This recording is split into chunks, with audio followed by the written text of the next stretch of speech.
Let us not become too aggressive about the issue of 1 week non-remittance by the OFW. Huwag magpadalos-dalos. Ito ang panawagan ni Batangas 2nd District Representative Jervy Luistro nang tanungin sa naging pahayag ni Chief Presidential Legal Counsel Juan Ponce Enrile kaugnay sa planong Zero Remittance Week ng ilang overseas Filipino workers o OFWs bilang protesta sa pag-aresto ng International Criminal Court kay dating Pangulong Rodrigo Duterte. Ayon sa Chief Presidential Legal Counsel, posibleng may consequences ang payo sa OFWs na hindi magpapadala ng remittance sa Pilipinas sa loob ng 1 linggo. Pwede anyang mag-retaliate ang Kongreso at suspindihin ang tax privileges ng OFWs na susunod sa payong Zero Remittance Week. Subalit giit ni Congresswoman Luistro, dialogue ang kailangan sa OFWs at hindi pagiging agresibo. Huwag tayong magpadalos-dalos. Instead, magkaroon tayo ng dialogue sa kanila for them to understand that what the administration did was legal about allowing the turnover of the former president to The Hague.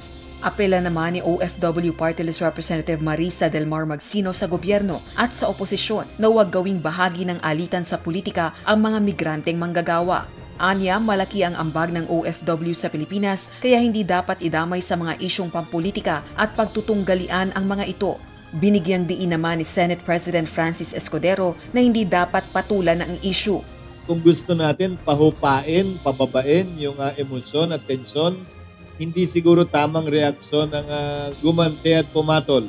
Siguro ang tamang reaksyon ay lawakan ng pag-unawa o intindihin at tanggapin ang sitwasyon at hikayatin sila na maghanap marahil ng iba pang pwedeng gamiting paraan para ilahad yung kanilang nasa sa loob at damdamin. Dahil nga gaya ng sabi ko, ang maapektuhan nito ay mga sariling mahal naman nila sa buhay din at ang ating ekonomiya. Positibo naman ang pananaw ng Malacanang na ikukonsidera ng OFWs ang gagawin nilang mga hakbang. Ang alam po kasi natin, ang OFW ay magkakaroon sila ng sariling pagdidesisyon. Hindi po natin iniisip na madadala sila ng mga ganitong panawagan. Considering nga po na yung pamilya mismo nila maaapektuhan. Choice po kasi ng OFW kung sila'y magpapadala ng kanilang remittance o hindi. Wala po tayong hahadlangan kung ano man ang kagustuhan nila. Muli rin itong iginiit na hindi kalaban ng mga OFW ang gobyerno. Rosa Licoz, UNTV News and Rescue. Diyos ang aming sandigan, serbisyo publiko ang aming pinahahalagahan.